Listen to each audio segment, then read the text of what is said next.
Alors, Jean-Claude David s'excuse, puisqu'il y a quelques jours, en fait, pour des problèmes de santé, il a décidé de ne pas venir. Alors, ce qui m'a amené un petit peu à essayer de revoir cette présentation, et j'espère que... moi, je pense que c'est une petite perte parce qu'il aurait pu apporter quelque chose de très différent. Il a fait des études de sociologie, c'est un géographe urbain. Et il aurait pu apporter quelque chose en plus, de mon point de vue plutôt de technicien. Donc, Alep, une des plus anciennes villes habitées depuis plusieurs millénaires, est située au nord de la Syrie. En 2011, sa population était de 2,5 millions d'habitants. On en dénombre aujourd'hui 2,3 millions, mais dont sont incluses 400 000 personnes déplacés de la région qui s'y sont installés récemment. Donc, ce qui représente à peu près une perte de 25% du capital de la population d'origine. Là, je parle de la ville dans sa globalité. En ce qui concerne la vieille ville, dans laquelle logeaient entre 125 000 à 130 000 habitants avant 2011, elle n'en accueille aujourd'hui que 60 000, mais dont le tiers est constitué de personnes déplacées de la région, nouveaux locataires qui trouvent des logements à coût réduit. Donc, ce qui représente une perte très importante de 60% de la population d'origine de la vieille ville d'Alep. Alors, je vais quand même présenter cette vieille ville. Donc, située au carrefour de plusieurs routes commerciales depuis le IIIe millénaire, Alep a été gouvernée successivement par des périodes de l'histoire qui ont tous marqué la ville, d'une façon contextuelle et permanente, faisant de la vieille ville une structure urbaine relativement exceptionnelle. La grande mosquée des XIe et XIIe siècles, la citadelle des XIIe et XIIIe siècles, et les nombreuses madrasas, maisons traditionnelles, caravansérails, bains publics des XVIe et XVIIe siècles font ou faisaient partie d'un tissu urbain unique et cohérent. En 2011, Alep est la capitale économique de la Syrie, avec un revenu par habitant supérieur à celui de Damas. Le sujet de cette présentation est d'essayer de comprendre quel est l'avenir pour la sauvegarde du patrimoine social et urbain de la vieille ville d'Alep dans la reconstruction de l'après-guerre. Si la destruction de la vieille ville est une perte inestimable, sa reconstruction, un défi, peut représenter une opportunité. Le conflit qui débute en avril 2011 en Syrie se propage à Alep en juillet 2012. Pour commencer, je vais présenter quelques photos d'avant 2012 et actuelles. Voici deux photos de quartiers traditionnels avant 2012, fréquentés par l'ensemble des habitants d'Alep et de nombreux touristes. Voici quelques photos de lieux relativement préservés ou de quartiers presque complètement détruits et pratiquement désertés. Donc je préférais montrer quelques images pour savoir dans quel contexte aujourd'hui les gens vivent dans la vieille ville d'Alep. Les fameux souks, avant 2012, aux couleurs et arômes très présents, animés d'une population plus ou moins empressée. Photos de lieux relativement préservés, ou de souks presque complètement détruits, sans aucun commerçant. Donc effectivement, l'enjeu, ce n'est pas seulement la reconstruction de ce patrimoine matériel, mais il y aura effectivement une dimension à apporter pour cette reconstruction qui est la prise en condition de la population, où on estime à peu près que dans les seuls souks, finalement, visitaient chaque journée à peu près l'équivalent de 50 à 60 000 personnes qui les fréquentaient. Donc l'influence sur l'économie de la vieille ville est dramatique. Alors pour ceux qui ne connaissent pas cette ville, l'ensemble des bâtiments majeurs qui constituaient ainsi la cohérence du caractère urbain des souks et des rues et ruelles résidentielles contribuant à la valeur universelle du tissu urbain de la vieille ville, de nombreuses périodes de l'histoire ont laissé leur influence dans la ville. Des restes de structures et d'éléments des périodes hittites, hellénistiques, romaines, byzantines et ayyubides, mamelouks, ottomanes, sont encore incorporés dans la citadelle de la vieille ville. En voici quelques exemples. Le dieu du temple de l'orage, découverte récemment en 1996 par une mission allemande, de la période louvienne, contemporaine donc des Hittites, est occupée du IIIe millénaire à l'époque romaine. En effet, par exemple, l'empereur Julien y fera un sacrifice d'un taureau blanc en 363. Ce temple a été trouvé dans la citadelle d'Alep. À l'époque hellénistique, la ville se développe selon une trame que l'on peut encore lire sur le plan de la vieille ville.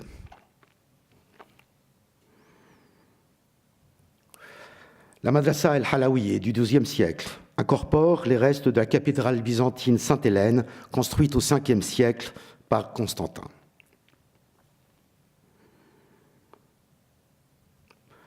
De nombreuses mosquées datant du début de la période islamique. En exemple, à gauche, la mosquée El-Qaykan, ancien temple hittite, transformée en mosquée au début du XIIe siècle. Puis à droite, la mosquée El-Chouabiye, construite en 1146, restaurée en 1401. Son minaret de section carrée, ou la base du minaret de section carrée, d'un style très influencé de l'architecture classique, comporte une inscription en arabe naturellement koufique. La citadelle ayoubide, construite par Malik el-Zahir Razi, fils de Saladin, après la reconquête d'Alep en 1188. Le complexe d'entrée est fini en 1212. En fait, l'architecture ayoubide de 1188 à 1260 marque la vieille ville par la construction de nombreuses mosquées et madrasa. Ici, à gauche, la madrasa el-Sultaniye, construite en 1223, et à droite, la madrasa de Fardoz, construite en 1236. De nombreuses mosquées datent de l'époque mamelouk, 1260-1516. De gauche à droite, la mosquée El-Safahiye de 1425, la mosquée El-Mirmandar vers 1350, et à droite, la mosquée El-Outrouche, 1390-1408. Enfin, de nombreuses constructions de la période ottomane, mosquées, caravansérails, résidences, souks, et la plupart, en fait, du patrimoine domestique de la vieille ville, donc cette période entre 1516 et 1918. À gauche, la madrasa el-Osmaniye de 1730, et à droite, la façade intérieure de Khan el-Wazir de 1682. À la fin du mandat français, la vieille ville reflète les cultures riches et diverses des occupants divers successifs. Le mélange divers de bâtiments, mosquées et madrasas, souks et caravansérails, l'habitat traditionnel, représente le fruit exceptionnel d'aspects sociaux, culturels et économiques de cette vieille ville. Le développement de la ville ne s'est pas toujours fait d'une façon ou d'une forme linéaire, mais comporte des apports, des remises en question, conscientes ou non, de l'architecture et de l'urbanisme des civilisations qui s'y sont succédées. Alors, Françoise Cloarec, qui a écrit un livre sur Alep, L'âme du savon d'Alep, écrivait, je ne sais plus en quelle année, Alep, l'une des plus anciennes villes du monde, a connu depuis sa création une succession d'invasions, d'affrontements tribaux, de problèmes politiques, de guerres, de pillages, d'incendies, d'épidémies dévastatrices, de famines, de terribles tremblements de terre. Et pourtant, Alep a toujours survécu. Alep a subi des destructions majeures suite à un tremblement de terre, notamment celui de 1822. Celui-ci laissera des traces jusqu'au début du XXe siècle. Alors, quelques photos de la citadelle et de ses environs. Donc, les deux photos, la photo à gauche en haut, est une photo qui était prise de l'intérieur de la citadelle. Et les deux photos en bas sont des photos de la madrasa el-Sultaniye et à droite, la madrasa el-Khosrowiye à gauche, en bas. Voici d'autres traces encore visibles au début du XXe siècle, donc soit sur les murs de la vieille ville, soit sur de nombreux bâtiments et monuments. Donc en haut à droite, la Bab Kinasrin, la porte de Kinasrin, qui est l'ancienne Kalkis, un bastion des remparts en haut à gauche, qui est détruit actuellement, la mosquée El-Outrouche en dessous et quelques bâtiments importants de la ville d'Alep. Malgré ces destructions, les deux guerres mondiales et quelques crues régulières, Alep était, au début du mandat français, une ville encore florissante qui avait conservé presque intact son paysage urbain. Alors, entre parenthèses, j'aimerais aussi rappeler une histoire mal connue peut-être de la ville d'Alep, mais qui peut être intéressante sous certains points. En 1917, de nombreux réfugiés arméniens puis chrétiens venant de la Turquie s'installent à Alep.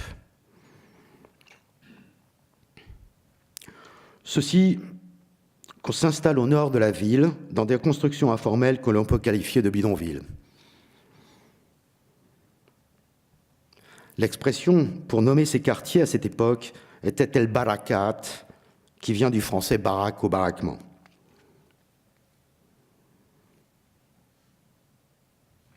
Cette communauté organise très tôt des formations diverses, broderie, tissage, couture, taille de la pierre, menuiserie, puis photographie, peinture et musique.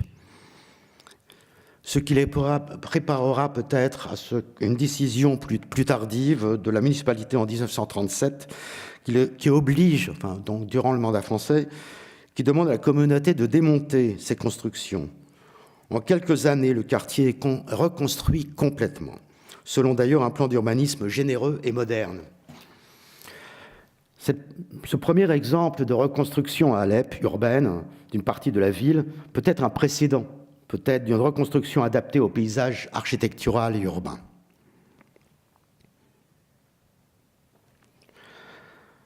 Alors, entre les années 1950 et 1960, Alep connaît un rapide développement urbain, essentiellement vers l'est, comprenant de vastes zones de quartiers informels.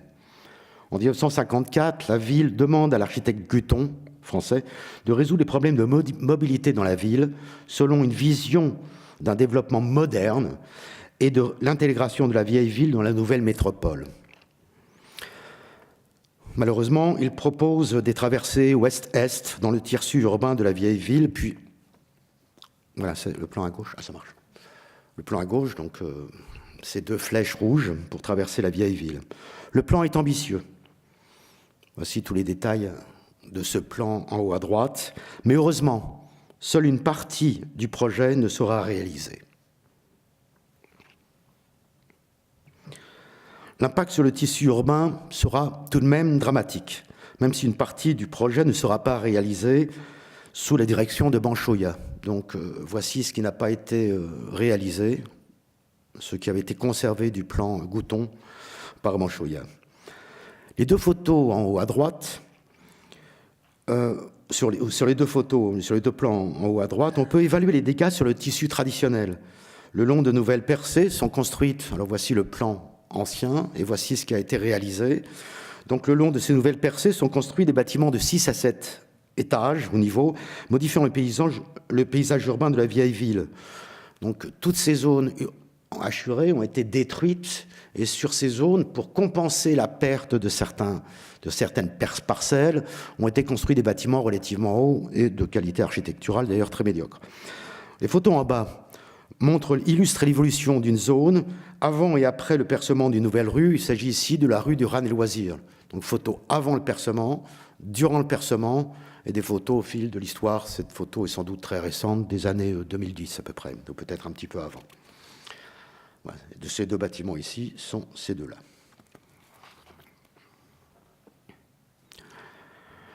En sus des percées, de nouvelles voies, certains bâtiments administratifs sont construits dans la vieille ville elle-même, dans le tissu, vu depuis la citadelle, avant et après la construction du palais de justice construit en 1958.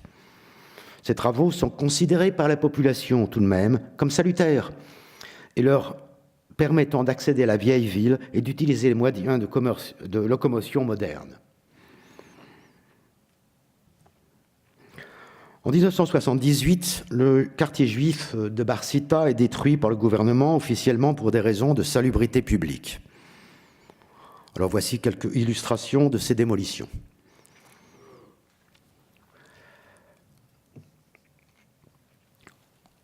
En haut à gauche, le projet de Bab el-Faraj, proposé par les autorités. Il consiste dans un vaste complexe, absolument aucune relation avec le tissu urbain qui l'entourait, et avec une dizaine de tours d'une vingtaine d'étages chacune. Voici en noir les tours. Ce projet va créer la première réaction négative de certains intellectuels alépins qui vont se battre pour faire annuler ce projet au début des années 80. En 1983, un rapport commandé par l'UNESCO est établi sous la direction de l'architecte Stefano Bianca. Un contre-projet est alors organisé par la ville elle-même, projet qui sera réalisé que très partiellement. Donc voici deux photos de la maquette qui avait été faite à l'époque. Je pense que c'est en 84 ou 85.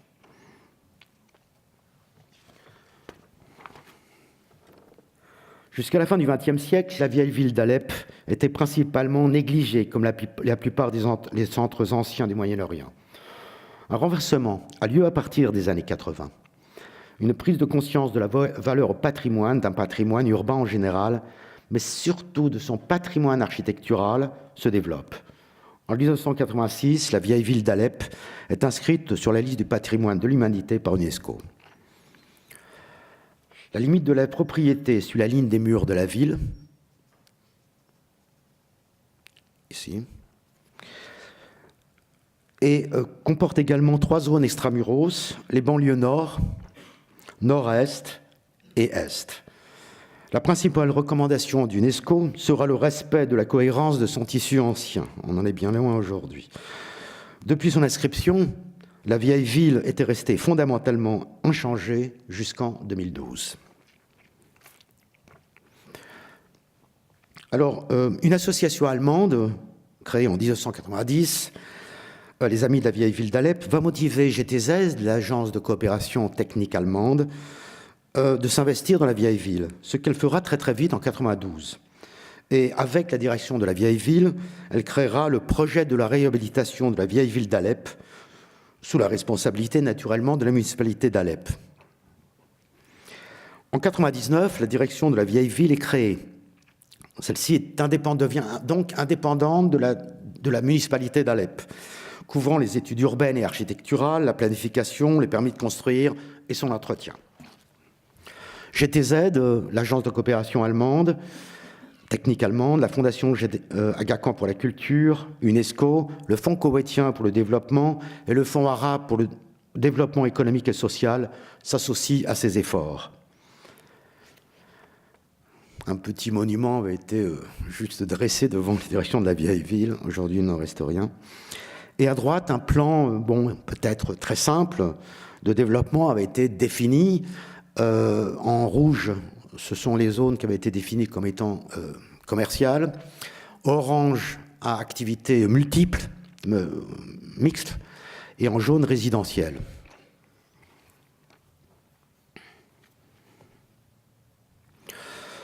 Le programme comprenait un soutien financier et technique, le fonds d'urgence, qui offrait des prêts sans intérêt disponibles pour les personnes souhaitant financer la restauration de leur maison.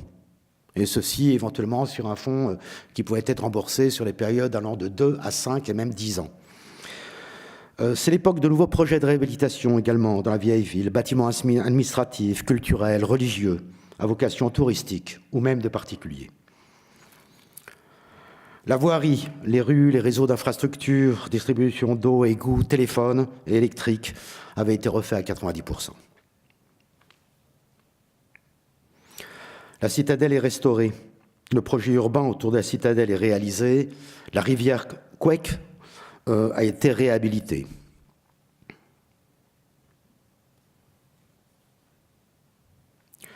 Plusieurs structures anciennes sont réhabilitées en musée ou étaient en cours de réhabilitation. La Madrasa El Ahmediyeh à gauche, avec des fonds turcs. La maison Atchikbash, musée des traditions populaires, en haut au milieu. La maison Razaleh, musée de la mémoire, et projet de restauration de façades de plusieurs rues. D'autres en hôtels. Plusieurs hôtels de luxe en 2011 viennent d'ouvrir. Et de nombreux projets de réhabilitation privés ont été réalisés par des propriétaires locaux ou étrangers. En haut à gauche, le Sheraton. Au milieu à gauche, l'hôpital national en hôtel Carlton. Réhabilitation de plusieurs maisons traditionnelles. Et à droite, réhabilitation de 2 demeures traditionnelles en hôtel 5 étoiles, le Palais Mansourier et la Beth Salahiyeh. 2 zones d'action prioritaires sont établies sous le slogan « Préserver et revitaliser la vieille ville ». Au nord, une zone sous forte pression à caractère touristique, notamment autour du quartier de Jdeïde.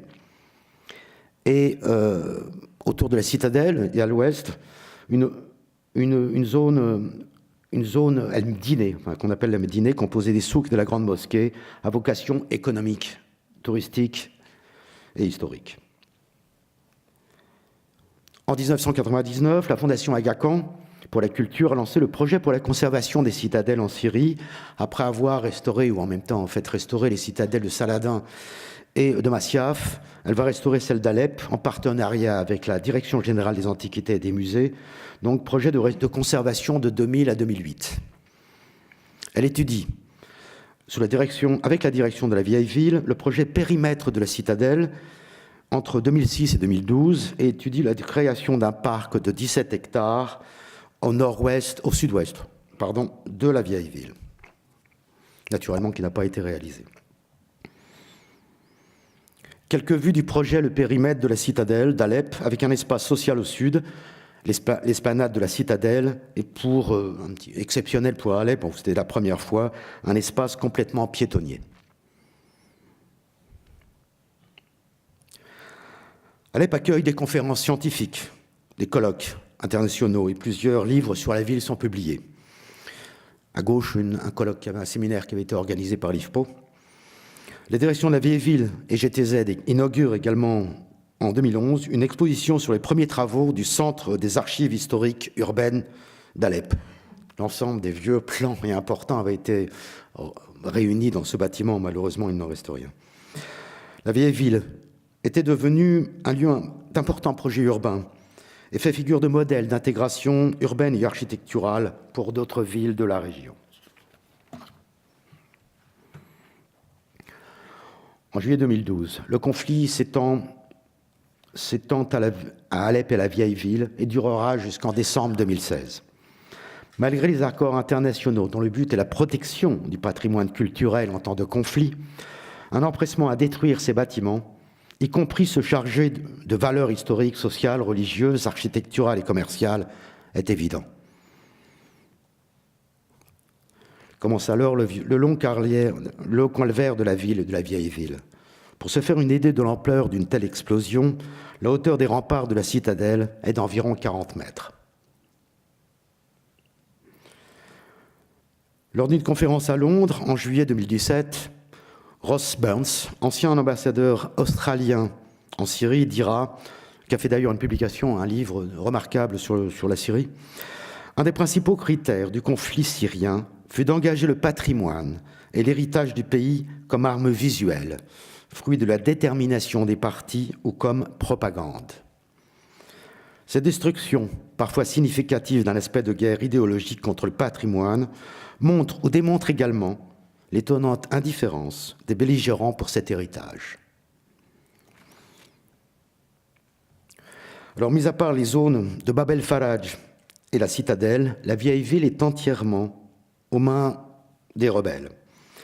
Les zones de front, ou hachurées rouges, vont être l'objet de guérillas permanentes pour à peu près 5 ans, ce qui explique les destructions presque complètes de ces zones, le sud de la citadelle et le quartier résidentiel de Jdeïde. En rouge, la grande mosquée, et en jaune, le musée national. Alors sur ce graphisme, qui est un montage partiel d'un document que j'avais fait pour UNESCO, on peut voir les destructions qui ont été faites sur cette partie de la vieille ville, citadelle et les souks, enfin la zone de la Médine, composée des souks et de la grande mosquée. Les points rouges représentent les bâtiments détruits. Moitié rouge, les bâtiments partiellement détruits. En orange, les dégâts sévères. Et moitié orange, les dégâts modérés. Les points verts, par contre, sont les vols importants, sachant que l'ensemble de la vieille ville a été pillé. Donc, surtout cette zone de la vieille ville a excessivement été endommagée. Alors, ce graphe représente l'état des bâtiments par parcelle. Plus de 550 monuments ont été analysés, classés monuments historiques par la direction de la vieille ville. Donc, détruits 14% sur l'ensemble de la vieille ville. Dommages sévères 25%, dommages moyens 35%, dommages moderés 16%, reste 10%. Cette étude recense entre autres 49 bains, 185 mosquées et 32 madrasas, 15 églises et la synagogue, 171 caravansérails et 72 souks. Donc ce qui représente 525 des monuments historiques les plus importants enregistrés par la direction de la vieille ville. Par contre, les dommages dans la vieille ville ne sont pas homogènes. Parmi les zones les plus touchées, effectivement, le périmètre de la citadelle, zone de combat intense durant une longue période entre rebelles et l'armée installée dans la citadelle. 96% des bâtiments qui comportent le périmètre de la citadelle sont donc soit détruits, soit partiellement détruits ou comportent des dommages sévères. Les souks, la zone qu'on appelle Mdine, donc en haut au milieu, où les rebelles pouvaient se déplacer relativement à l'abri, donc il y a eu effectivement des combats importants. 94% des bâtiments sont soit détruits, sont soit partiellement détruits, soit avec des dommages sévères. Et le quartier de Jdaïdé, en haut à droite, qui était une zone de front excessivement importante et peut-être ciblée volontairement, où 87 des bâtiments sont soit détruits, soit partiellement détruits ou comportent des dommages très sévères. C'est sans doute la zone la plus touchée. Par contre, certains quartiers résidentiels ont été relativement épargnés. C'est par exemple, à droite, en bas, le quartier de El Bayada. Enfin, ceci dit, il y a quand même 60% des bâtiments qui sont soit détruits, soit partiellement détruits, soit comportant des dommages sévères, donc tout étant relatif. Par contre, la plupart des habitants de ce quartier, donc El Bayada, sont revenus. Les magasins ont rouvert et les ateliers sont en action. C'est à peu près le seul quartier d'Alep où il y a effectivement une vie relativement intense, dans des conditions, on va dire, relativement correctes. Par contre, l'analyse des dégâts, des dommages par typologie des bâtiments, illustre certaines stratégies des belligérants cause des dommages. Les caravansérails et les mosquées sont moyennement affectés, contrairement aux souks, en bas à gauche, qui ont été excessivement endommagés, comme je l'ai dit, donc 96-97% à peu près. Et si on regarde en bas à droite, les églises, le cas des églises est plus explicite. Elles ont fait l'objet de bombardements réguliers et systématiques par les rebelles. 60% sont détruites ou partiellement détruites, le reste étant avec des dommages très sévères, essentiellement dans le quartier chrétien de Jdaïdé. Donc 91% des églises sont soit détruites, soit partiellement détruites. Par contre, en haut à droite, peu de maisons traditionnelles ont fait l'objet de destructions majeures, excepté dans les quartiers de Jdaïdé. Donc là, on est à 42% de parcelles détruites, partiellement détruites ou avec des dommages sévères. En conclusion, c'est pas une conclusion, juste. Les combats urbains sont l'apanage de la modernité. Le développement des guerres et l'urbanisation ont imposé la ville comme enjeu stratégique, militaire ou de propagande.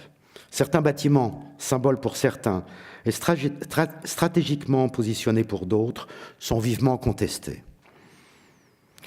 La zone de la citadelle est celle qui a subi le plus de dommages. La plupart des bâtiments ont été détruits, avec Jdaïdé. Plus spécifiquement, donc la zone au sud de la citadelle est maintenant une zone sans bâtiments. Durant 5 années, les combats ont été très violents et permanents. Donc les bâtiments qui composaient cette zone sont l'hôpital national réhabilité en Carlton en 2010, la mosquée Rosroouié attribuée à l'architecte Sinan et construite entre 1531 et 1544, le Raneshune, bâtiment de la moitié du XVIe siècle qui appartient toujours à la famille Marco Poli, la Madrasé el-Sultanié, datée de 1223, où était enterré le fils de Saladin et sa femme, le nouveau sérail, inauguré en 1936 durant le mandat français. Et un peu plus loin ici, le palais de justice construit en 1958. Puis la mosquée l'Autruche, mamelouk, construite entre 1398 et 1408. Donc à droite, photo aérienne d'avant 2012, et celle d'en bas, photo aérienne vers 2015. Voici une série d'images qui illustrent les démolitions dans ce quartier par les rebelles. Donc démolition partielle du palais de justice par un missile, le 8 février 2014, du nouveau Sirail par 3 explosions souterraines, ou à partir de souterrains, le 29 juillet 2014, les 4 et 5 septembre 2014. Un des cratères fait 44 mètres de diamètre et 12 mètres de profondeur. La madrasa El Rosrouillé, on va la montrer, détruite par une explosion souterraine le 2 septembre 2014. L'hôpital national, par 2 ou 3 explosions souterraines les 15 février et 8 mai 2014. Puis la madrasa El Sultaniye par une explosion à partir d'un souterrain le 7 décembre 2014. Et également un très grand complexe privé, presque détruit entièrement par une explosion à partir d'un souterrain, également en 2014. Cette technique d'explosion à partir de souterrain par les rebelles a été utilisée dans d'autres zones également HDID. Elles étaient filmées et postées sur les réseaux sociaux. Les effets de ces explosions sont de 2 types. Destruction directe des structures, mais également, et beaucoup plus insinueuse, destruction indirecte équivalente à l'effet d'un tremblement de terre ponctuel, avec impact majeur sur la structure des bâtiments, détachement des parements de façade et des enduits, fissures multiples. Alors, des vues avant et après les démolitions de nouveau Sérail à gauche, qui était en cours de réhabilitation en un hôtel de la chaîne Serena, et à droite, hôpital national, donc réhabilité en 2010 en hôtel de la chaîne Carlton. Donc pratiquement, ces 2 bâtiments n'existent plus. Destruction de la mosquée El Rosrouillé, supposée donc construite par Sinan. Une question là peut se poser autant. Certains bâtiments étaient des bâtiments où l'armée pouvait se réfugier, ou s'était installée. Ici, que peut justifier la destruction d'un tel édifice qui n'abritait en fait aucun soldat, et une des plus anciennes mosquées ottomanes de la ville d'Alep. Destruction de la madrasa El Sultaniye, dont il ne reste que le portail d'entrée et son minaret tardif. Il est étonnant d'ailleurs de constater que l'état actuel du portail ressemble étrangement à celui d'après le tremblement de terre de 1822, selon une photo du début du XXe siècle. Par contre, au nord-est de la citadelle, une petite section du périmètre a pratiquement été conservée autour de la mosquée El Hamwi. Je trouve intéressant d'ailleurs cette comparaison entre une photo ancienne et la photo actuelle. Après cette vue générale de la zone sud de la citadelle, à gauche, nous allons nous attarder à la zone de la Grande Mosquée, autre bâtiment emblématique de la vieille ville qui, avec les souks, constitue la Médinée. Alors, la Grande Mosquée, lieu très disputé pour des raisons emblématiques, est fortement endommagée. À droite, photo de la partie supérieure du minaret seldjoukide, ouvrage exceptionnel architectural qui était daté de 1092.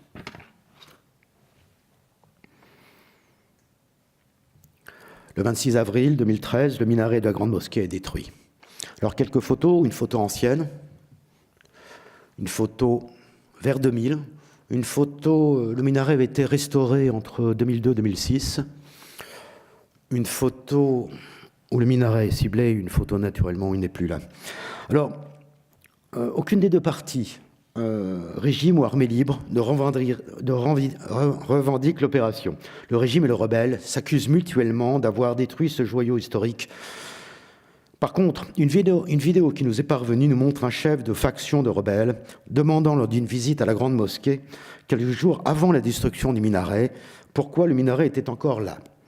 Un des rebelles lui répond: « Nous avons essayé 5 fois avec des roquettes, il n'est toujours pas tombé. » À propos de la destruction du minaret de la grande mosquée, un Syrien, Marker, compare cet événement à, je le cite, « Imaginez un monde sans la tour Eiffel ou sans les pyramides. » Certains monuments avaient une signification auprès des Syriens d'Alep, les habitants d'Alep, une signification beaucoup plus importante que nous ne pouvons l'imaginer. Et cette destruction a été véritablement... cette perte a été partagée par l'ensemble de la communauté, y compris par la communauté chrétienne ou arménienne ou kurde, par exemple. On continue quelques exemples. Voici deux vues de la mosquée ottomane El Adliye, donc 1551-1556, très endommagée. Mais encore un bâtiment qui pourra être reconstruit. Les souks ont abrité des combats intenses dès la fin de 2012. Donc des photos de l'état actuel, après le nettoyage par la municipalité, un montage en bas à gauche, et les deux photos en bas à droite montrent le même endroit, avant et après. Ou enfin, avant et actuellement, pardon. L'état du quartier de Jdaïdé, sur le front entre l'armée et les rebelles, ce quartier est pratiquement déserté de ses habitants, alors qu'avant 2012, c'était un espace commercial et vivant, fréquenté par l'ensemble des Alépins et de nombreux touristes. Ce sont également des photos qui ont été prises, j'ai essayé de les prendre, aux mêmes endroits que certaines vieilles photos. Donc.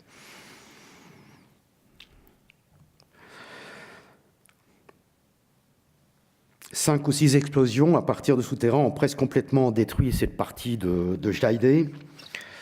Le Waqf Sherpacha, notamment, a été excessivement touché. C'est un ensemble architectural avec lequel, avec Jean-Claude David, nous avons fait plusieurs relevés. Il avait fait précédemment une publication et comportait une fontaine, un caravansérail, 3 caïssariés, on va dire des ateliers de textile, un café, une mosquée, un four. Et voici ce qui reste de la fontaine. Et voici la façade du café complètement disparu. On le voit ici ou là. À droite en bas, un des cratères créé par une explosion. La dimension n'est pas, mais ça descend à peu près à 10 mètres de profondeur. D'espaces vivants, très touristiques, avec de nombreux restaurants et boutiques traditionnelles, le quartier n'est plus que ruine.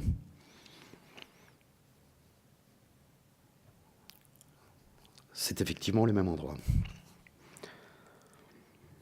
Alors, un autre lieu privilégié de rencontres sociales et culturelles, Shaibani, qui abritait d'une part des administrations locales, la direction de la vieille ville, un musée, les archives de la vieille ville d'Alep, un lieu de rencontre entre la direction de la vieille ville et les habitants d'Alep pour des réunions participatives, mais également des bureaux d'organisations internationales tels que GTZ, l'Institut Goethe et ceux de la Fondation Aga Khan pour la culture. Sa cour était également un espace de rencontre, d'exposition, une manifestation musicale et culturelle. Un chiffrage qui vient d'être fait par la Fondation Aga Khan montre qu'un seul bâtiment peut éventuellement coûter à peu près 3 millions de dollars pour sa restauration. Si les portes médiévales de la vieille ville n'ont pas été endommagées, ce n'est pas le cas de plusieurs bastions et sections des remparts. Voici une destruction. Malheureusement, il y en a plusieurs qui ont été touchés de ce type. Alors, un Alépin m'écrit, je n'étais pas en Syrie naturellement à cette période-là, m'écrit en mars 2013, « Je suis dans une ville blessée, je ne reconnais plus Alep. Je me sens pour la première fois un étranger dans ma propre ville. » Il ne parlait pas seulement d'ailleurs de l'aspect architectural ou urbain de la ville, mais également du paysage social. La problématique de la restauration, reconstruction de la vieille ville devra être développée par la direction de la vieille ville. Des stratégies définies en fonction des dommages, un état des lieux établi et des priorités de reconstruction évaluées. Certains monuments pourront être restaurés. Ici, par exemple, la façade mamelouk du Ran Caravansérail construit entre 1484 et 1494. Photo ancienne, naturellement à gauche, les deux à droite sont l'état actuel. D'autres, partiellement détruits, mériteront d'être construits, comme ici par exemple, Madbar el Adjami, résidence de l'émir Majadeddin bin el-Daya, datée de la première moitié du XIIe siècle, puis restaurée au XVe siècle. C'est le dernier exemple, enfin c'est le premier exemple le plus ancien de résidence qui nous a été conservé, qui est conservé à Alep, donc Zengid, restauré à la période Mamelouk, à la fin de la période Mamelouk, mais c'est la seule construction qui avait été conservée à Alep. Résidentielle. Les minarets ont été les nombreuses victimes collatérales des combats, dues à leur configuration architecturale en hauteur et également à l'emplacement spécifique des mosquées, lieu particulier au croisement de voies plus larges. De nombreuses mosquées dont les minarets sont en cours de restauration actuellement grâce à des financements privés et locaux. Plusieurs minarets sont complètement détruits, dont celui de la Grande Mosquée naturellement. C'est le cas par exemple de la mosquée El Mirmandar. Alors, très beau minaret construit en 1350. Ce minaret avait été détruit partiellement après le tremblement de terre de 1622 et reconstruit à la fin des années 90. Donc, les documents, la documentation existent. Les pierres ont été dégagées, une partie triée. Il pourrait être éventuellement reconstruit. D'autres questions se posent, plus sérieuses. Certains Alépins rêvent de reconstruire la mosquée El Rosrowiye, bâtiment ottoman. À partir d'archives et d'anciennes photos et plans, une image virtuelle en 3D est en cours de reconstitution par un groupe de jeunes Syriens à Istanbul. Leur but est de présenter le projet aux autorités syriennes pour sa reconstruction. Initiative intéressante, mais certes très critiquable. Ils ne sont pas les seuls à rêver de la reconstruction de ce monument. Un autre aspect des destructions est la disparition de nombreux kiosques en bois. Leur reconstruction devra faire appel à des techniques de restauration pratiquement disparues. Mais disparues depuis longtemps, en fait. Si la tradition du travail de la pierre est encore présente à Alep, certains aspects de la reconstruction, conservation, boiserie, panneaux muraux, peints, nécessiteront des connaissances que les artisans ne maîtrisent peut-être plus. Ce patrimoine artisanal, immatériel, devra également être réhabilité. De nombreux souks sont détruits, notamment à l'est de la Grande Mosquée. Voici la Grande Mosquée, donc, notamment dans cette zone. S'il est possible d'en réhabiliter la plupart, la question de l'approche architecturale de la reconstruction dans les zones détruites se posera. Doit-on reconstruire les structures ruinées à l'identique ? Des études archéologiques de plus seront à effectuer, sachant que pour la plupart, les murs et les voûtes ont été souvent construites à des époques différentes. Cependant, juste une petite remarque, sur ce plan sont indiquées en blanc les reconstructions faites à l'époque ottomane, la plupart durant la seconde moitié du XVIe siècle. Au début de l'époque ottomane, donc. Les bâtisseurs ont adapté l'architecture des souks, des caravansérails, aux nouvelles conditions commerciales et de représentation, après les capitulations naturellement, répondant à l'époque à une certaine vision de modernité. Ne faut-il pas, à l'image de ces constructions ottomanes, reconstruire certaines sections des souks de façon à répondre à de nouvelles contingences modernes, tout en respectant l'esprit de l'architecture des souks?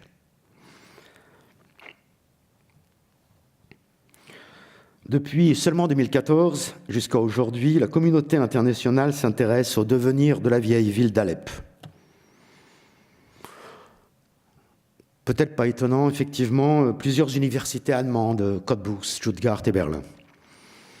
En premier lieu, UNESCO ne réagira finalement que relativement tardivement sur le site de la vieille ville d'Alep, je parle.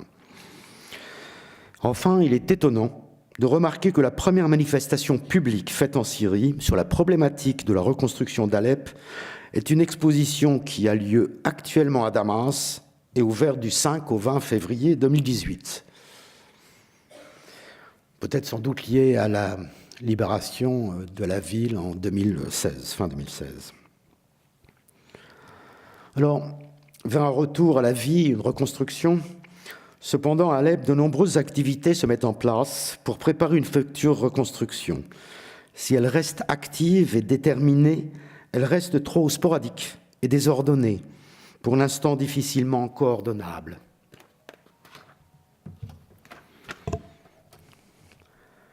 Dans un article de Irish Times, on peut lire « Alep se reconstruira d'elle-même. La Syrie se reconstruit d'elle-même. La Syrie pourrait être le premier pays à se reconstruire avant la fin d'une guerre ou d'un conflit. » Alors, après la libération d'Alep, l'intérêt des Alepins pour leur patrimoine est évident. Détruit durant 5 années, il est ressenti par une grande majorité comme ayant été un otage dans les mains de groupes rebelles et armés. Un autre Alépin sur les toits des souks de la Médinée, regardant le panorama urbain complètement détruit, me dira « Quand on veut s'emparer d'une ville, d'un quartier, on le protège. Ici, il est clair qu'il ne voulait pas la conserver, que la détruire. » Cette interprétation est aujourd'hui unanime à Alep. Toutes les photos de cette planche datent après décembre 2016 et expriment la réappropriation par les habitants de leur héritage. Écoliers sur l'esplanade de la citadelle, en bas à gauche, et en bas à droite, une photo prise lors d'une soirée musicale dans la citadelle d'Alep, fin 2017. C'était la première fois que les Alépins pouvaient rentrer dans la citadelle, puisqu'elle est zone militaire. Le 11 janvier 2017, 45 musiciens de l'orchestre de Damas et 35 chanteurs de la chorale d'Alep ont interprété la grande-messe en ut mineure de Mozart dans la cathédrale maronite d'Alep, dont la voûte a été complètement détruite par des tirs de roquettes. La photo à gauche a été prise après la manifestation. Sans doute une façon de se réapproprier la vieille ville. Sur le terrain, la direction de la vieille ville déblaye les rues, trie les débris, évacue les gravats et dispose consciencieusement les pierres en petits murets à joints secs de chaque côté des voies. La pierre est donc prête à être recyclée, ce qui n'est pas finalement un facteur récent ou nouveau. Cette pratique est ancienne. Elle était utilisée lors de chaque reconstruction d'une parcelle ou après les démolitions importantes, issues de tremblements de terre ou d'invasions. Les deux photos en haut à gauche montrent un état en décembre 2016 en haut à gauche et en décembre 2017 juste à côté. Les autres photos sont toutes prises dans le quartier de Jdaïdé. L'horloge sur la place de Bab el-Faraj, datée de 1898-1899, construite par l'architecte Charles Chartier, avait été construite pour la somme de 1500 livres ottomanes, fonds dont la moitié avait été collectée auprès des habitants. Et la relation des habitants de la ville d'Alep avec cette horloge est excessivement importante.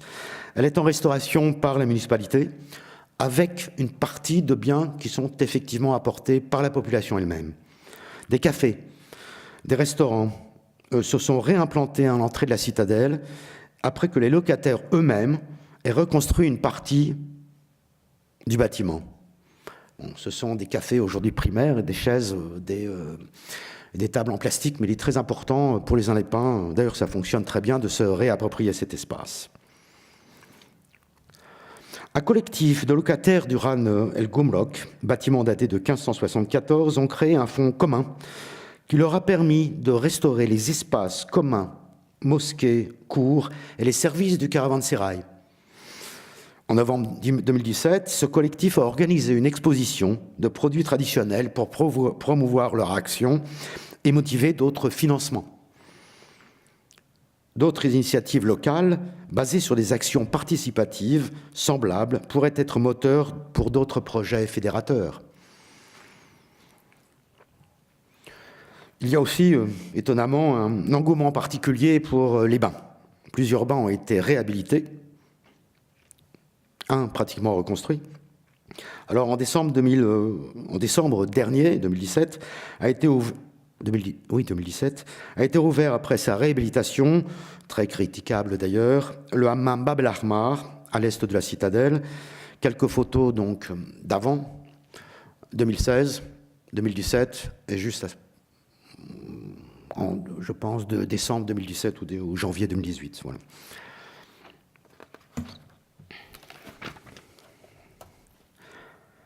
Le 30 janvier 2018, donc très récemment, le hammam El-Kawas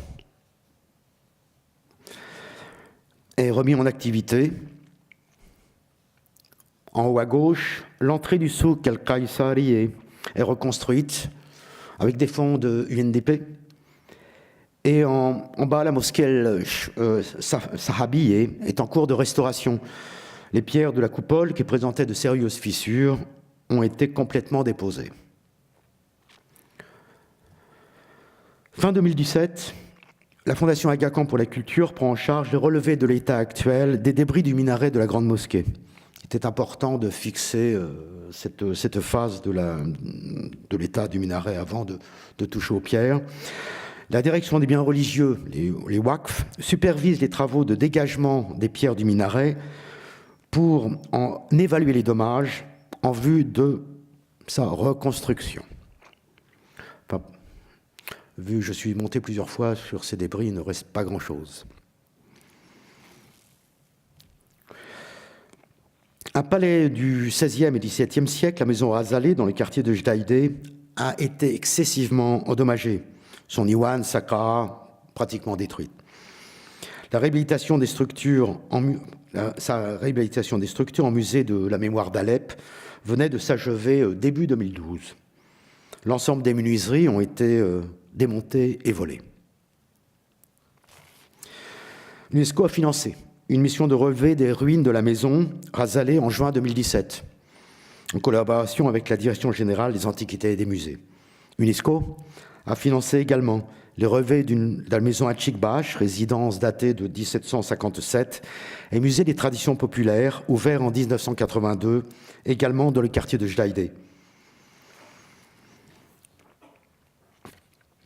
Malheureusement, rien ne se précise pour le futur. Les moyens également financiers d'UNESCO sont relativement réduits. Les seuls projets privés, bureaux, hammams, quelques magasins, quelques maisons, ne sont que de piètres interventions destinées à marquer, à se réapproprier un lieu, peut-être simplement à se remonter le moral. Cependant, un risque apparaît. Les qualités architecturales de certaines interventions sont médiocres, mais là je suis peut-être généreux. Les volontés d'une reconstruction parfois trop rapide, les limites des moyens financiers et le manque de cadre à la direction de la vieille ville seront des enjeux à résoudre rapidement. Lors d'une rencontre UNESCO à Beyrouth, l'ancien directeur des antiquités au Liban disait « Il y a eu autant de dommages à Beyrouth sur le patrimoine libanais, à Beyrouth et sur le patrimoine libanais, durant les 4 années de l'après-guerre que durant les 15 années de guerre elle-même. Manque de personnel, vide institutionnel en étaient les raisons essentielles. À cause de la paupérisation de la majeure partie de la population, $1 multiplié par 2, des salaires multipliés par 2 seulement et des prix multipliés par 8, les habitants n'auront pas la possibilité de restaurer ou de reconstruire leur maison sans aide extérieure. Les seules aides, UNDP, quelques ONG, restaurent pour l'instant des projets de services, écoles, dispensaires ou des logements par paquet de 100, mais seulement dans la ville moderne, ce qui est sans doute compréhensible. Comment faire pour permettre à la population de recouvrir leur logement dans les conditions décentes? Sans un fonds d'aide, la reconstruction de ces résidences ne sera pas possible. Sans une véritable stratégie compréhensive développée pour le devenir de la vieille ville, les projets resteront des actions sporadiques. Par contre, une évolution de certaines interventions faites dans le passé, notamment celles faites dans les années 90, pourrait être remise en question. En effet, l'état de démolition de ces bâtiments permettrait de les détruire, seul côté positif des destructions dans la vieille ville. Par exemple, la destruction de bâtiments De chaque côté des voies, rue El Babejnein, rue de la Prison, excessivement endommagées, devraient être envisagées. Et lors de leur reconstruction, leur nombre d'étages réduit et leur architecture réétudiée complètement. Les 4 bâtiments, ici sur le plan, en photo ici, au nord du projet de Bab el Faraj, tour le long de la rue Abdelmoun Riyad, pourraient être détruits et remplacés par des bâtiments plus appropriés, de 2 ou 3 étages seulement, et surtout mieux articulés avec le tissu urbain environnant. La seule organisation internationale qui s'investit dans la vieille ville est la Fondation Aga Khan pour la culture. Loin de toute considération politique, elle est installée en Suisse, la Fondation essaye de relancer les activités qu'elle considère indispensables dans le contexte actuel. Les projets également d'intervention que nous avions faits dans la citadelle, autour de la citadelle et bien d'autres endroits, nous avaient liés à cette ville d'une façon particulière. Des études urbaines dans 3 zones à intérêt spécifique sont en cours. À l'ouest, la zone constituée essentiellement par les souks et la grande mosquée. Au centre, la citadelle, son périmètre et la zone au sud de la citadelle. Et à l'est de la citadelle, 2 quartiers résidentiels. Donc à l'ouest de la citadelle, une zone historique à caractère social et économique, avec essentiellement les souks et la grande mosquée. Essentiellement, une personne à Alep, lors d'un séminaire, avait dit si on restaure la citadelle, la grande mosquée et les souks, c'est comme si on avait restauré tout Alep. Donc c'est l'image ou l'image emblématique qu'ont ces espaces qui est essentielle pour les Alepins. Au centre, une zone historique naturellement, mais à caractère social et culturel, avec la citadelle, son périmètre, ainsi que l'esplanade au sud de la citadelle. À l'est, une zone résidentielle à caractère social et économique, constituée de 2 quartiers, El Bayada, Bab el Ahmar. Ces 2 quartiers ont été choisis simplement parce que nous avions fait, dans les années 2006-2007, des études très pointues sur l'ensemble de la population, les maisons, l'état des maisons, les services, les familles, etc. Ça nous permettra peut-être de comprendre comment se passe le retour social des habitants dans la vieille ville d'Alep. Pour réaliser un projet pilote sur le court terme, modèle futur de réhabilitation pour les souks, la Fondation Aga Khan va commencer la réhabilitation d'un souk, le souk Sakatiye, ici, datant de 1574 et situé sur l'axe central est-ouest des souks. De plus, la spécificité de ces commerces à caractère journalier, boucherie, fruits et légumes, fruits secs, vêtements, était un critère important pour sa sélection. De nombreux autres souks étaient plutôt liés à des commerces de gros ou des représentations commerciales, ce qui ne nous intéressait pas. Alors, le souk a été complètement nettoyé de débris, des relevés exécutés, des études architecturales et infrastructures sont en cours. Le fruit de réunions participatives avec les usagers, locataires donc d'un bien waqf, l'ensemble des souks sont à peu près bien waqf, ou bien religieux, islamiques, sont intégrés au projet de réhabilitation. Des études de développement également urbain de la zone de la citadelle, le périmètre essentiellement de la zone au sud de la citadelle sont en cours, mais ceci à moyen terme. La problématique de l'esplanade au sud de la citadelle, où l'ensemble des bâtiments sont pratiquement détruits, sera un enjeu essentiel du futur développement de cette zone, essentiellement détruite. Cette zone pourrait retrouver à nouveau le caractère social et culturel et commercial qu'elle avait dans le passé, qu'elle avait perdu, peut-être un parc urbain. Enfin, pour l'instant, on n'en est qu'aux études. La Fondation organise actuellement, depuis déjà maintenant 5 mois, Pierre-André en avait fait, à la Blaude, elle en avait fait effectivement, elle avait rappelé, et merci encore pour cette coopération. Donc la Fondation organise avec les partenaires locaux une formation de tailleurs de pierre, de maçonnerie traditionnelle appliquée à la restauration, reconstruction de monuments historiques. Ceci de fait dans la citadelle d'Alep, tout en restaurant certains monuments détruits durant le conflit. En bas, sur la photo, à gauche, non, en bas, les 3 photos, la première maquette d'une voûte, échelle 1/5, exécutée par les apprentis. 3 compagnons français, donc, s'occupent de l'encadrement technique de cette formation, et les apprentis, effectivement, étaient excessivement fiers d'avoir pu faire quelque chose dont ils n'imaginaient même pas qu'il y a 5 mois, ils étaient capables de faire une telle épure. Ils ont fait non seulement la taille de la pierre, mais également l'ensemble des gabarits, dessins, pour arriver au gabarit de chaque élément de la pierre. Donc c'est une petite voûte. Au 5e, les pierres font à peu près 15 cm maximum sur 6 ou 7 cm. Mais des formations multiples, taille de la pierre, maçonnerie, menuiserie, travail du métal, et bien d'autres sont à mettre en place pour préparer les habitants à jouer un rôle principal dans la reconstruction de leur vieille ville. La Fondation s'intéresse aussi à 2 quartiers donc résidentiels à l'est de la citadelle, El Bayada, des quartiers El Bayada et Bab el Ahmar. Un système de microcrédit pourrait être mis en place pour permettre aux habitants qui n'ont pas pu le faire de se réinstaller dans leurs habitations ou leur lieu de travail dans des conditions décentes.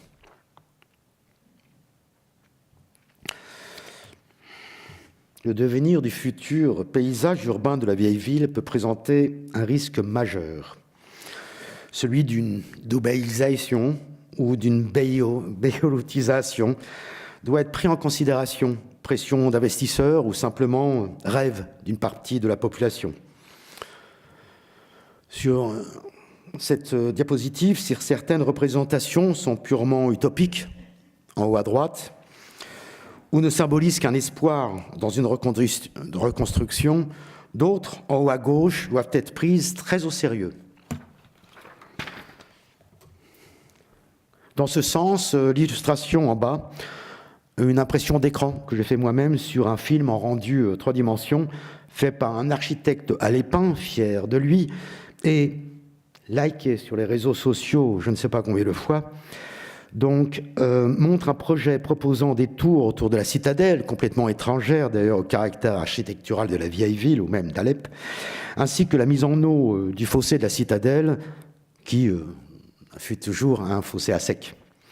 Donc une méconnaissance complète de cette vieille ville, mais un rêve qui peut faire peur. Et certaines personnes vivent ce type de rêve intensément et sérieusement. Alors, une Syrienne cite au Huffington Post, lors de ma première visite à la vieille ville d'Alep, il est possible de constater que le tableau n'est pas aussi sombre que le décrivaient les médias. Les destructions touchent une partie du patrimoine, certes, comme le quartier de Jdaïdé, mais d'autres endroits ont subi des destructions partielles, mais réparables. Enfin, Ross Burns, donc ancien ambassadeur australien en Syrie, dit « Lors de mes articles, j'essaye de démonter la théorie que toute la ville d'Alep est détruite, ou la vieille ville d'Alep est détruite. Par contre, il faudra réhabiliter les conditions de vie journalière des habitants. » Dans ce sens, une autre Syrienne cite « Cependant, avant la reconstruction matérielle, il faut s'inquiéter de la reconstruction des esprits et des liens humains. Ce qu'il faut préserver, c'est l'espoir de voir renaître la paix, le respect de l'autre. » L'ensemble des destructions a soudé les habitants d'Alep autour de leur vieille ville, y compris ceux qui ne la fréquentaient pas avant le conflit. De nombreux bâtiments ont une signification particulière pour la population locale en raison de leurs valeurs historiques, religieuses ou sociales. Tout aussi important, ces sites ont souvent une valeur économique essentielle pour le pays en tant que destination touristique, lieu de pèlerinage et lieu de rassemblement pour toutes sortes d'activités. La description de la destruction du patrimoine, qui ne peut être dissocié de la dimension humaine, montre sur le terrain 2 interprétations à travers 2 vocables très différents. Les premières expressions verbales représentent l'état, celle de l'état des lieux caractérisés par des mots-clés tels que destruction, démolition, détérioration, dommage, ruine. Mais un autre vocable, le second, est plus lié à l'avenir de ce patrimoine culturel. Donc, reconstruction, réhabilitation, restauration, protection. Dans ce contexte, de nombreuses actions sont à initier. L'installation de réseaux d'infrastructures, d'eau, de téléphone et d'électricité dans la vieille ville est un problème à résoudre, même si certains sont déjà en cours de reconstruction, de réparation. Dans les souks, ce très vieux problème des réseaux qui n'avait pas été pris en compte lors de restaurations réalisées dans les années 90 devra être le fruit d'une approche globale adoptée à la qualité architecturale de tels espaces. L'étude d'un plan directeur de la vieille ville est à commencer le plus rapidement possible. Cependant, le contexte est particulièrement vulnérable en raison de l'absence de mécanismes de contrôle de l'administration qui n'a plus les structures suffisantes et les moyens financiers, techniques et humains. L'absence d'une zone tampon autour de la vieille ville, jamais réalisée depuis son inscription au patrimoine de l'humanité par l'UNESCO, donc en 1986, devrait être instituée pour protéger efficacement la vieille ville elle-même, mais également tous les éléments historiques, puisque certains monuments majeurs, historiques majeurs, existent au-delà de cette limite. Quel avenir pour la sauvegarde de la vieille ville d'Alep dans la reconstruction de l'après-guerre? La destruction de la vieille ville est indéniablement une perte inestimable d'un patrimoine remarquable, mais pour ses habitants, sa reconstruction devrait être à la fois respectueuse d'un passé, tout en étant résolument tournée vers l'avenir. Il avait fallu presque un siècle pour qu'une idée de valorisation de l'héritage matériel se diffuse auprès de ses habitants, se substituant à un rapport à la fois plus immatériel et plus fonctionnel des lieux hérités. Il est important de constater que le patrimoine à Alep ne faisait pas l'unanimité. Les premières mesures de protection des quartiers anciens avaient provoqué des réactions fortes. Par exemple, le classement des maisons anciennes était souvent assimilé à une forme d'expropriation, puisqu'il n'était plus possible d'y faire quoi que ce soit. Les années 90-2000, par contre, avec le développement démographique et l'essor économique, ont été marquées par des mesures efficaces, bien financées, et reposant sur des choix d'urbanisme intégrant la ville ancienne à la métropole et à son nouveau centre-ville. Les grands projets exemplaires ont reposé sur les aménagements de l'espace public. Après la remise en état de réseaux divers, ils ont rendu accessibles aux habitants comme aux touristes de nombreux espaces publics, citadelles, souks, quartiers chrétiens de Jdaïdé. Ces aménagements avaient considérablement modifié le paysage, généralement de façon positive. Les destructions accélèrent les demandes sociales de protection et de conservation des multiples visages du patrimoine, et elles déplacent sensiblement les enjeux et les positions de doctrine sur la question de la sauvegarde et de sa reconstruction, ou de leur reconstruction. La guerre à Alep fut une guerre à la ville et au patrimoine, qui ne fut pas seulement qu'une victime collatérale des combats, un herbicide. Quelle partie de ce patrimoine fut réellement visée par les belligérants? Il ne s'agit pas simplement de reconstruire ou de conserver, mais également de comprendre ce qui a motivé cette étonnante indifférence à cet héritage. Dans l'objectif de la reconstruction, le choix reste difficile. La modernité peut-elle être un critère de développement de la ville ancienne? Sans doute, mais le rêve de voir la ville se transformer à l'image du modèle de Dubaï ou à la reconstruction de Beyrouth existe. Ce sont sans doute des exemples à ne pas suivre. Si les interventions de reconstruction et d'aménagement selon des zones se feront à des échelles différentes, des nouveautés rendues possibles par les destructions pourront y être intégrées. Cependant, les problèmes actuels qui s'accentuent dans un futur proche ne seront résolus que si la communauté internationale se mobilise. Des expertises, sans doute également internationales, des moyens financiers importants, une main-d'œuvre qualifiée seront indispensables à la reconstruction. Enfin, des inconnus subsistent. Qui va s'engager dans la reconstruction de la vieille ville et quand? A-t-elle déjà véritablement commencé? Enfin, nous ne pouvons pas réduire l'héritage syrien ou alépin uniquement qu'à un héritage matériel, mais il est essentiellement porteur d'un héritage immatériel qui me paraît tout aussi important, puisque expression des utilisateurs de structures urbaines de la vieille ville. Une menace sur ce patrimoine immatériel plus complexe à définir est aussi un risque. Les priorités des périodes d'après-guerre sont liées au processus de reconstruction de base. Les techniques traditionnelles de construction ont pu disparaître, ainsi qu'un certain sens d'une qualité architecturale, la fierté d'Alep avant la crise. À cet égard, Jean-Claude David, lors d'une conférence à l'IFPO en 2004, Patrimoine habité, quel héritage pour Alep, disait « Le patrimoine immatériel peut être plus ou moins ancré dans le patrimoine matériel et dans l'architecture ou les objets qui sont surtout des signes, des checklists. On peut se demander si dans l'actuel et l'ancien Moyen-Orient, des mots, des gestes, des pratiques, des attitudes, des connaissances, des savoir-faire, qui sont des éléments du patrimoine immatériel, ne comptent pas plus que les monuments eux-mêmes. » Et ceci n'est qu'un commencement. La tâche à Alep est immense et sans doute très très longue. Merci beaucoup.